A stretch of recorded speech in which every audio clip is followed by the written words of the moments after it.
just from the inception, it was a genius idea, and it's taken 4 years really to come into fruition.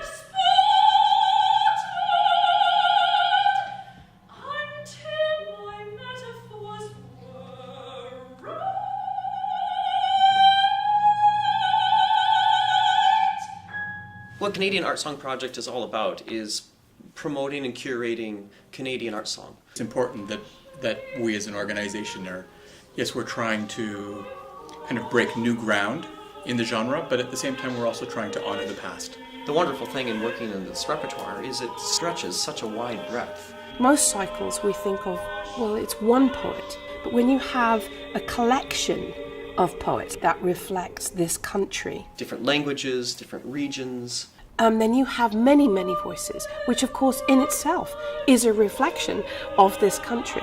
We knew we wanted something that was maybe slightly outside of the box. We have a very high regard for Anna Sokolovich's work, and we wanted to commission a work for voice and piano, specifically from her. You remember when we met at the Croissanterie, or what's the name on the bloor? Café. And in my head it was clear that you're the cast and you want art songs with piano. Even I had some other ideas, but I wanted to do this, and you said, no.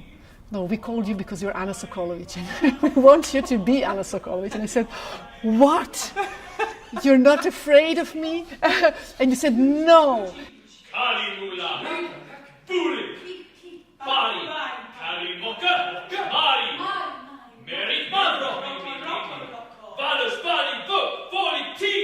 The thing about Anna's works is every single song is an exercise in contemporary music. Love this vessels, we wow solo, love we bow so solo, love so solo, love so we see, love so solo, love. And so then we approached the COC and said, what do you think of partnering with us? It takes a lot of energy and time to not only learn your notes, but to build the confidence with this work. This isn't something you can just throw artists together and say, all right, we have a week, go.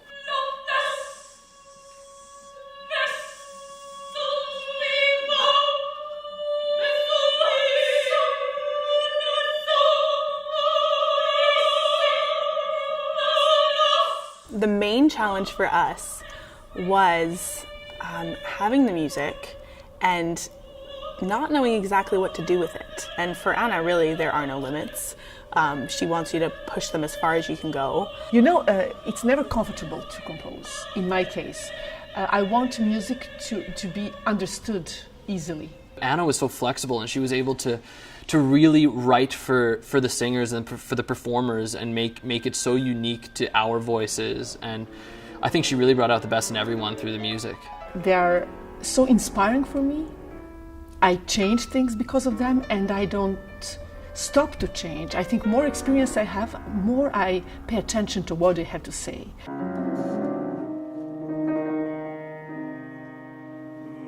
She chose poetry that sometimes did allow for very lyrical treatment, but more often than not she chose poetry that would allow for a very kind of visceral rhythmic element,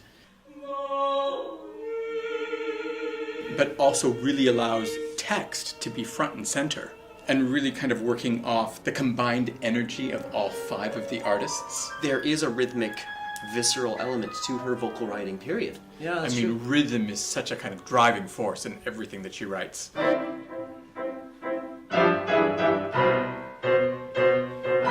And is really used as an architectural element in her music, something that actually binds it together.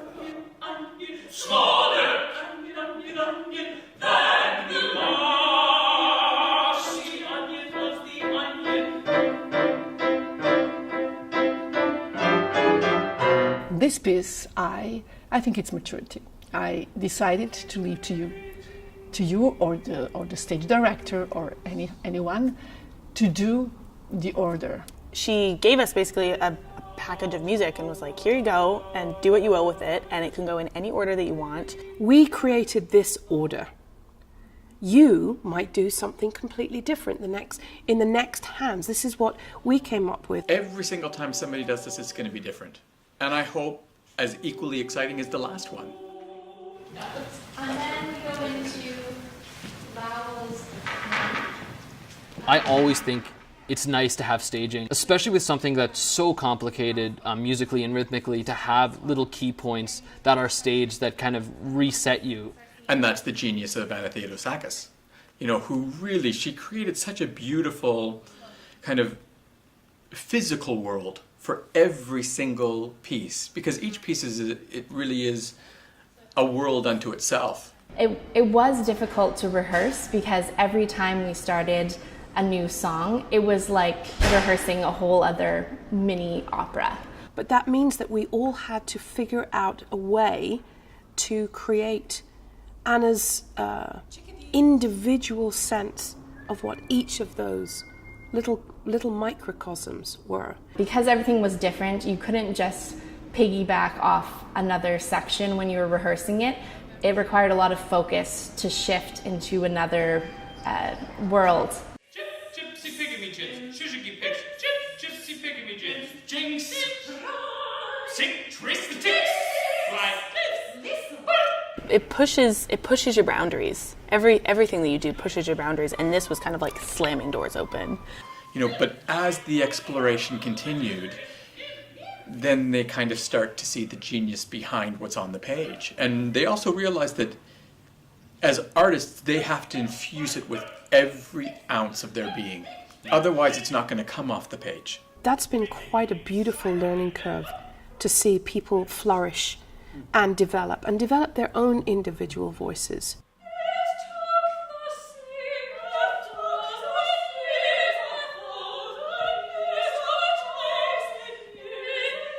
The Ensemble Studio do an exchange with Opera Atelier in Montreal.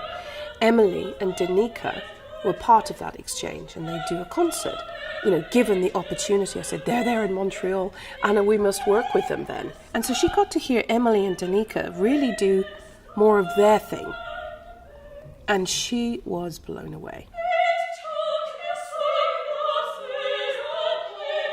And created this amazing duet specifically for their voices to showcase what they can do, and it was amazing. And I think the poetry is stunning. In a way, kind of slightly harrowing piece about the history of women. You can tell it comes from her soul, and to perform it, it needs to come from within you and from your soul. And that was not easy to sing, but oh my goodness, what they did with it today.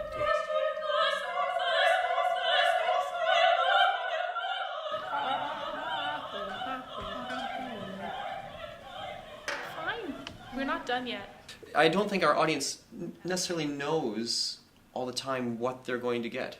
There are moments in the cycle that it's like being at a poetry slam. Something like A-E-I-O-U. Anna was inspired by throat singing, but we kind of took it and made it our own. So the idea of that kind of rhythmic breath being a part of that was really big. And then she changed that into kind of, she didn't say in the score that it should be a competition between two singers, but that it would be kind of this back and forth between two singers. And it was really the joining forces of our stage director. With all of those strings of vowels, Emily, Danica, and I, we wrote underneath the intention behind each one. So even though they're singing A, E, I, O, U, underneath they had, I'm going to win this one, or you're going down, so that even though the audience doesn't have that subtext, they get an idea that it is a conversation. And for me, it's one of the most captivating moments in the whole cycle. I mean, I feel like, in a sense, more is said through these primal sounds than can often be said through words.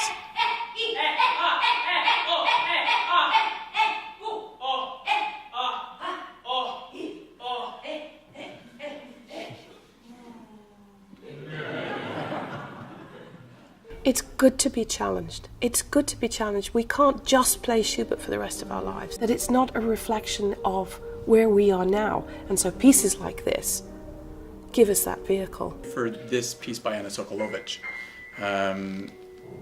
This is a real milestone. It for was, us. yeah, and really kind of new frontiers in the sense of what is possible. You know, what is art song? Can we kind of break out of the mold? You know, these sort of pieces don't come around very often. A Canadian song cycle that truly reflected this country does not exist, but it does now.